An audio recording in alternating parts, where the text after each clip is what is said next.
এই কাহিনী ক্রিট পরিবারের সাথে ঘটে যাওয়া এক ভয়ানক ঘটনার। ক্রিট পরিবার বোস্টনের ব্যস্ত জীবন ছেড়ে শান্ত লাডলো শহরে শিফট হয়। ক্রিট পরিবারে ছিল 4 জন সদস্য: ডক্টর লুইস ক্রিট, তার স্ত্রী রেচেল এবং তাদের 2 সন্তান এলি ও গেজ। তাদের একটি পোষা বিড়াল ছিল যার নাম চার্চ। শান্ত নিরিবিলি পরিবেশে তাদের নতুন বাড়ি খুব পছন্দ হয়, কিন্তু সমস্যা একটাই, বাড়ির সামনের রাস্তা দিয়ে সবসময় ট্রাক হাই স্পিডে পেরিয়ে যেত। একদিন রেচেল এবং এলি বাড়ির পেছনের জঙ্গলে কিছু ছেলে মেয়েকে দেখতে পায়। তারা একটি মৃত কুকুরকে নিয়ে যাচ্ছিল। তাদের মুখে ছিল বিভিন্ন পশুর মুখোশ। তারা এলির দিকে ঘুরে তাকায়। তাদের দেখে অনেক ক্রিপি লাগছিল। রেচেল এলিকে সেখান থেকে নিয়ে যায়, কিন্তু এলির মনে প্রশ্ন জাগে, বাচ্চাগুলো কারা? তারা ওভাবে মৃত কুকুরটিকে নিয়ে কোথায় যাচ্ছিল? দুপুরবেলা এলি জঙ্গলের দিকে যায়। কিছু দূর যাওয়ার পরে এলি পেট সেমিটারি নামে এক জায়গায় এসে পৌঁছায়। পেট সেমিটারিতে অসংখ্য পশুকে সমাধি দেওয়া হয়েছিল। সেমিটারির পাশে কাঠ আর গাছের ডালপালা দিয়ে একটি ব্যারিয়ারের মতো বানানো ছিল। ব্যারিয়ারের ওপাশে কি আছে দেখার জন্য এলি তার উপরে উঠতে যায়। তখন এক বৃদ্ধ লোক এসে এলিকে নিচে নামতে বলে। আচমকা শব্দ শুনে এলি মাটিতে পড়ে, তার পায়ে একটা কাটা ফোটে। লোকটি এলির পা থেকে কাটা বের করে নিজের পরিচয় দেয়। লোকটির নাম জার্ড গ্র্যান্ডেল। এলিদের পাশের বাড়িটি তার। জার্ড এলিকে বলে, এই জঙ্গল খুব একটা ভালো জায়গা নয়, তার এখানে একা আসাটা ঠিক হয়নি। তখন রেচেল এলিকে খুঁজতে খুঁজতে সেখানে এসে পৌঁছায়। রেচেলের সাথে জার্ডের পরিচয় হয়। জার্ড জানায়, স্থানীয় লোকেরা তাদের প্রিয় পোষা প্রাণীকে এই জায়গায় সমাধি দেয়। তার নিজের পোষা কুকুরকেও সে এখানে সমাধি দিয়েছে। এরপর রেচেল এলিকে নিয়ে সেখান থেকে চলে যায়। বাড়িতে এসে এলির মনে জন্ম মৃত্যু নিয়ে প্রশ্ন ওঠে। পোষা প্রাণীরা মানুষের তুলনায় আগে মারা যায় কেন তা জিজ্ঞেস করলে তার বাবা উত্তর দেয়, মানুষের তুলনায় পশু পাখিদের মেটাবলিজম ফাস্ট হওয়ায় তারা বেশি দিন বাঁচে না। মৃত্যুর পরে কি হয় জানতে চাইলে লুইস বলে, মৃত্যুর পরে আর কিছু হয় না, কিন্তু রেচেল মনে করে মৃত্যুর পরে আফটার লাইফ বলে কিছু আছে।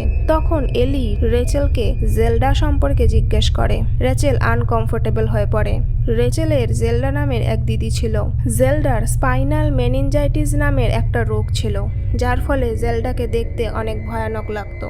তখন রেচেল খুবই ছোট। একদিন তাদের বাবা মা বাড়ি ছিল না। রেচেলের ওপর জেলডাকে খাবার দেওয়ার দায়িত্ব এসে পড়ে। রেচেল ভয়ে নিজে খাবার দিতে যায় না। সে এক ডাম্প লিফটের মাধ্যমে খাবার উপরে পাঠায়, কিন্তু জেলডা খাবার নিতে ডাম্প লিফটের ভিতর যেতেই লিফটের দড়ি ছিঁড়ে জেলডা নিচে পড়ে যায়। এই ঘটনার জন্য রেচেল নিজেকে দোষী মনে করে, কারণ তার বাবা মা তাকে ডাম্প লিফটের মধ্যে খাবার দিতে নিষেধ করেছিল। লুইস তাকে সান্ত্বনা দিয়ে বলে এতে তার কোনো দোষ নেই। তার বয়স তখন এতটাই কম ছিল যে ঠিক ভুল সম্পর্কে তার জ্ঞান থাকার কথা নয়। পরের দিন লুইসের হসপিটালে ভিক্টর নামের একটি পেশেন্টকে ক্রিটিক্যাল অবস্থায় নিয়ে আসা হয়। অ্যাক্সিডেন্টের ফলে তার মাথা ফেটে ব্রেন সেল দেখা যাচ্ছে। লুইস ইমিডিয়েটলি তার ট্রিটমেন্ট শুরু করে, কিন্তু কিছুক্ষণের মধ্যেই ভিক্টর মারা যায়। রুমে তখন লুইস ছাড়া আর কেউই ছিল না। হঠাৎ রুমের লাইট ফ্লিকার করতে শুরু করে। লুইস ঘুরে তাকাতেই ভিক্টরকে বসে থাকতে দেখে সে ভয় পেয়ে যায়। ভিক্টর তাকে বলে, ওই ব্যারিয়ার ভেঙো না। হঠাৎ এক নার্সের ডাকে লুইসের হুঁশ ফেরে। সে ভিক্টরকে বেডে মৃত অবস্থায় পড়ে থাকতে দেখে। এই ঘটনা এতটাই রিয়েল মনে হচ্ছিল যে লুইস বিশ্বাস করতে পারে না যে সে হ্যালুসিনেট করছে। বাড়ি ফেরার সময় তার সামনে দিয়ে হাই স্পিডে এক ট্রাক পেরিয়ে যায়, যা আর একটু হলেই তার গাড়িকে ধাক্কা মারত। পরের দিন এলি জার্ডের বাড়ি যায় আর তাকে ডিনারের জন্য ইনভাইট করে। জার্ড তাদের বাড়ি এলে রেচেল তাকে পেট সেমিটারি সম্পর্কে জিজ্ঞাসা করে। তখন জার্ড তাকে পেট সেমিটারির ইতিহাস বলে। রাতে লুইসের ঘুম ভেঙে যায়। জানালা দিয়ে বাইরে তাকাতে লুইস গাছপালা ভর্তি জঙ্গল দেখতে পায়। এরপর জানালার কাছে সে ভিক্টরকে দেখতে পায়। ভিক্টর তাকে ফলো করতে বলে। ভিক্টরকে ফলো করে লুইস বাড়ির বাইরে বেরিয়ে আসে, কিন্তু দরজা দিয়ে বেরিয়ে সে সোজা পেট সেমিটারিতে এসে পড়ে। লুইস সেই ব্যারিয়ার পেরোতে গেলে একটি হাত লুইসের হাত টেনে ধরে, আর সেই সাথে ভিক্টর তাকে ব্যারিয়ার ভাঙতে নিষেধ করে। হঠাৎ লুইসের ঘুম ভেঙে যায়। লুইস ভাবে এতক্ষণ সে স্বপ্ন দেখছিল, কিন্তু ব্ল্যাঙ্কেট সরাতেই লুইস দেখতে পায় তার পায়ে কাদা লেগে আছে, অর্থাৎ রাতে সে পেট সেমিটারিতে গিয়েছিল। এদিকে জার্ড লুইসকে জানায় ট্রাকের ধাক্কায় তাদের পোষা বিড়াল চার্চ রাস্তার পাশে মরে পড়ে আছে। লুইস চায় না চার্চের মৃত্যুর কথা এলি জানতে পারুক, কারণ এলি চার্চকে খুব ভালোবাসত। তার মৃত্যুর সংবাদে এলি খুব কষ্ট পাবে, তাই তারা ঠিক করে এলিকে না জানিয়ে রাতে তারা চার্চকে পেট সেমিটারিতে সমাধি দেবে আর এলিকে বলবে চার্চ পালিয়ে গেছে। রাতে জার্ড আর লুইস পেট সেমিটারিতে যায়। তারা দ্রুত কাজ শেষ করে ফিরতে চাইছিল। এমন সময় জার্ড শুনতে পায় কেউ তাকে ডাকছে। সে লুইসকে বলে তাকে ফলো করতে। তারা পেট সেমিটারির ব্যারিয়ার পেরিয়ে ওপারে যায়। জায়গাটি ছিল জল কাদায় ভর্তি। জঙ্গলের ভেতর থেকে আজব সব শব্দ ভেসে আসে। তারা জল কাদা পেরিয়ে উঁচু এক ঢিবির মতো জায়গায় পৌঁছায়। এরপর তারা চার্চকে সমাধি দেয়, কিন্তু কিছু একটা ঠিক ছিল না। একটা বিড়ালের মৃতদেহ সমাধি দিতে এত দূর আসার দরকার কি ছিল? তারা তো পেট সেমিটারিতে এই কাজটি করতে পারত। পরের দিন তারা এলিকে বলে চার্চ পালিয়ে গেছে। তারা ভেবেছিল এলি এতে খুব কষ্ট পাবে, কিন্তু এলির কথা শুনে তাদের হুঁশ উড়ে যায়। এলি বলে কাল রাতে জানালার পাশে চার্চ বসেছিল। কথা বিশ্বাস করা অসম্ভব, কারণ গত রাতেই লুইস আর জার্ড চার্চের মৃতদেহ মাটিতে পুঁতে দিয়েছিল। লুইস মেঝেতে বিড়ালের কাদামাখা পায়ের ছাপ দেখতে পায়। এলি বলে চার্চ তাদের ক্লজেটে আছে। লুইস ক্লজেটের দরজা খুলে চার্চকে দেখতে পায়, কিন্তু চার্চ আগের থেকে অনেক বেশি অ্যাগ্রেসিভ ছিল। এই পুরো ঘটনা লুইসের মাথায় ঢোকে না। সে জার্ডের কাছে এর ব্যাখ্যা চায়। জার্ড তাকে বলে লুইস তার মেয়েকে খুব ভালোবাসে আর তার মেয়ে ভালোবাসে তাদের পোষা বিড়ালকে। চার্চ মারা গেলে এলি খুব কষ্ট পেত, তাই সে তাকে এমন জায়গায় সমাধি দিয়েছিল যেখান থেকে সে ফিরে এসেছে। এই পৃথিবীতে এমন কিছু জায়গা আছে যা মানুষের বোঝার ঊর্ধ্বে। কোনো যুক্তিতর্ক দিয়ে তা ব্যাখ্যা করা যায় না। লুইস বাড়ি ফিরে ইন্টারনেটে লাডলো সম্পর্কে রিসার্চ করে কিছু অদ্ভুত ঘটনা সম্পর্কে জানতে পারে। জ্যাক নামের এক চাষির প্রিয় ষাঁড় হেনরাটিকে মারা যাওয়ার পরেও দেখা যায়। গোরস্থান থেকে টিমেথি বেটারম্যান নামের এক সেনার মৃতদেহ নিখোঁজ হয়ে যায়। মৃত্যুর পরেও তাকে এই শহরে কিছুদিনের জন্য দেখা যায়। এরকম অনেক ঘটনাই এই শহরে ঘটেছে। এরপর লুইস পেট সেমিটারি সম্পর্কে রিসার্চ করে। তাদের বাড়ির পেছনেই শহর শেষ হয়ে গেছে। তারপরে শুরু হয়েছে ট্রাইবাল এরিয়া, যেখানে একসময় আদিবাসীরা থাকতো। এই ট্রাইবাল ল্যান্ডেই পেট সেমিটারি অবস্থিত, আর পেট সেমিটারির ব্যারিয়ারের ওপারে আছে লিটল গড সোয়াম্প, যেখানে তারা গতরাতে চার্চকে সমাধি দিয়েছিল। এদিকে চার্চের সাথে খেলার সময় চার্চ এলির হাতে আঁচড় দেয়। লুইস এলিকে ফার্স্ট এইড দেয়। রাতে রেচেল আর লুইস ফিজিক্যাল হয়, কিন্তু হঠাৎ রেচেল দেখতে পায় চার্চ তাদের বিছানায় একটি জ্যান্ত পাখিকে খাচ্ছে। এই দৃশ্য দেখে রেচেল ভয় পেয়ে যায়। লুইস চার্চকে ধরতে গেলে চার্চ তাকে আঁচড় মেরে পালিয়ে যায়। চার্চকে ধরতে বেসমেন্টে গেলে লুইস দরজার সামনে অন্ধকার জমে থাকতে দেখে।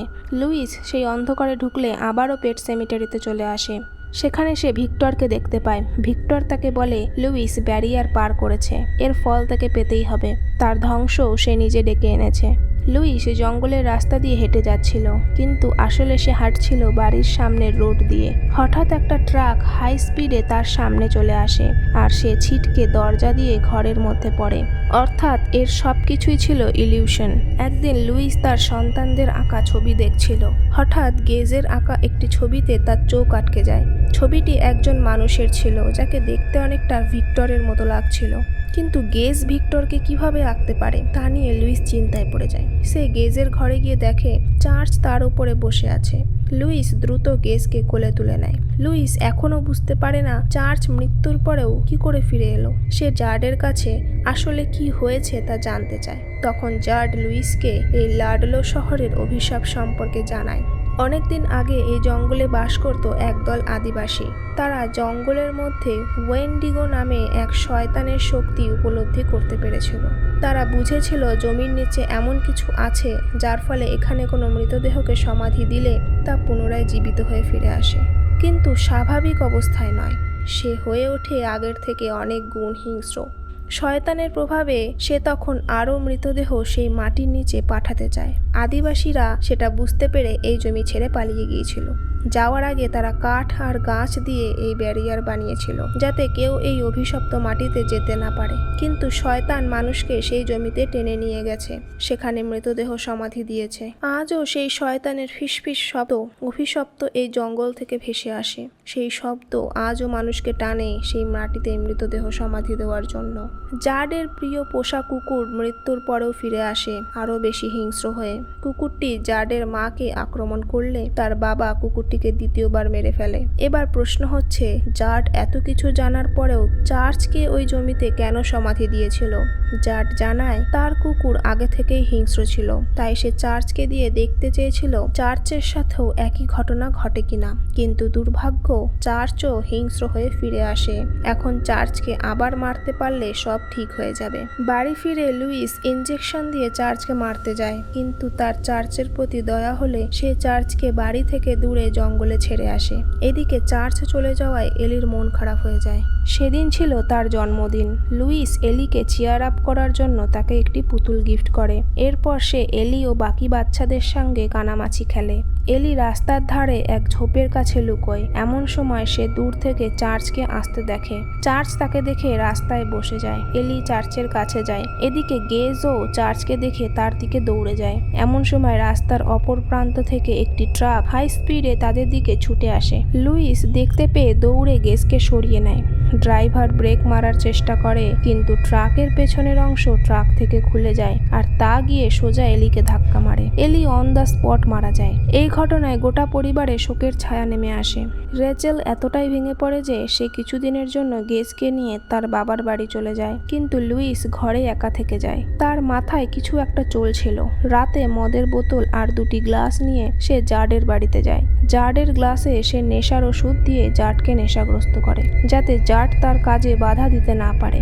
জাড নেশার ঘরে বলতে থাকে অনেকদিন পর একটি পরিবার দেখে তার খুব ভালো লেগেছিল। সে চায়নি চার্চের মৃত্যুর ফলে এলি কষ্ট পাক, তাই সে চার্চকে ওই জায়গায় নিয়ে গিয়েছিল। কিছুক্ষণের মধ্যে জাড নেশার ঘরে ঘুমিয়ে পড়ে।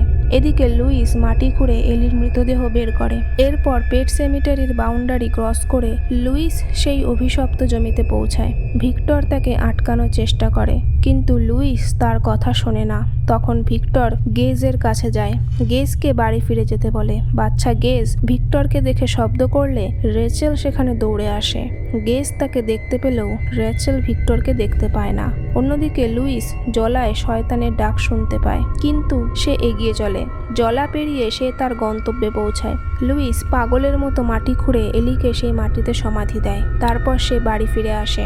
রাতে দরজা খোলার শব্দে তার ঘুম ভেঙে যায়। বাইরে বেরিয়ে লুইস চার্চকে দেখতে পায়, সেই সাথে কাদা মাখা জুতোর ছাপ। লুইস বেসমেন্টে গেলে এলি তার পেছনে এসে দাঁড়ায়। এলিকে দেখে লুইস খুশিতে তাকে জড়িয়ে ধরে। এলি তাকে বলে ট্রাকের ধাক্কা লাগার পরে তার আর কিচ্ছু মনে নেই। তার কথাবার্তা ক্রিপি হতে থাকে।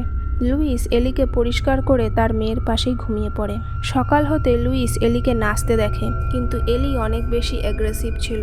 নাচতে নাচতে সে জিনিসপত্র ভাঙচুর করতে থাকে। এদিকে রেচেল বারবার ফোন করে লুইসকে পায় না।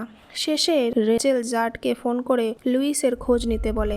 জাড লুইসের বাড়ি গেলে লুইস দরজায় দাঁড়িয়ে তার সাথে কথা বলতে থাকে। সে জাডকে ঘরের ভেতরে আসতে দেয় না। জাড বুঝতে পারে খারাপ কিছু একটা ঘটতে চলেছে। বাড়ি ফেরার সময় দোতলার জানলায় এলিকে দাঁড়িয়ে থাকতে দেখে সে ভয় পেয়ে যায়। দ্রুত ঘরে ফিরে জাড সব জানালা দরজা বন্ধ করে দেয়। এরপর বন্দুক হাতে সে প্রস্তুত থাকে। জাড বুঝতে পারে এলি এর মধ্যেই তার বাড়ির ভিতরে ঢুকে পড়েছে। সিঁড়ি দিয়ে নামার সময় জাড চার্চকে দেখতে পায়, আর এলি ছুরি দিয়ে জাডের পা কেটে দেয়। এরপর এলি জাডের স্ত্রী নর্মার রূপ ধরে তাকে বলে নর্মা এখনো সেই জলায় বন্দী হয়ে আছে, তার জন্য সে আজও কষ্ট পাচ্ছে, যেমনটা এলি পাচ্ছে। সে যদি লুইসকে ওই জায়গা সম্পর্কে না জানাতো তাহলে আজ এসব হতো না, তাই জাডকে শাস্তি পেতেই হবে। এই বলে এলি জাডকে ছুরি দিয়ে আঘাত করে মেরে ফেলে। এদিকে রেচেল গেজকে নিয়ে বাড়ি ফেরে। লুইস তাকে সবকিছু বোঝানোর চেষ্টা করে। এর মধ্যে এলি সেখানে চলে আসে। রেচেল তার মৃত মেয়েকে দেখে ভয় পেয়ে যায়। এলি তার মাকে জড়িয়ে ধরে, কিন্তু রেচেল এসব মানতে পারে না। সে বুঝতে পারে যে ফিরে এসেছে সে তার মেয়ে নয়। রেচেল গেজকে নিয়ে দোতলায় এসে ঘরের দরজা বন্ধ করে দেয়। এর মধ্যে এলি ঘর থেকে বেরিয়ে যায়। লুইস দৌড়ে নিচে নেমে দেখে বাড়ির মেইন দরজা খোলা। তার সন্দেহ হয় এলি জাডকে আক্রমণ করতে পারে। জাডের বাড়ি গেলে লুইস তাকে মেঝেতে মৃত অবস্থায় পড়ে থাকতে দেখে। অন্যদিকে রেচেল আবারও জেলডার ভিশন দেখতে পায়। রেচেল দেখতে পায় জেলডার মতো তার মেরুদণ্ড বেঁকে যাচ্ছে।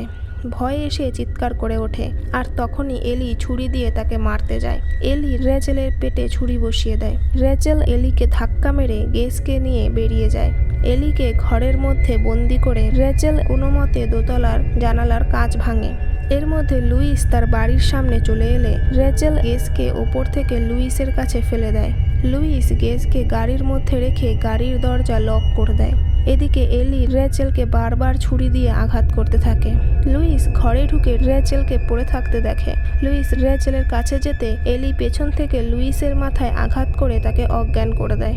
এরপর সে রেচেলের বডি টেনে নিয়ে যায় সেই অভিশপ্ত জলায়। জ্ঞান ফিরতেই লুইস সেই জলায় যায়। চারিদিক থেকে এলির শব্দ শোনা যাচ্ছিল। এলি তাকে এসবের জন্য দোষ দিতে থাকে।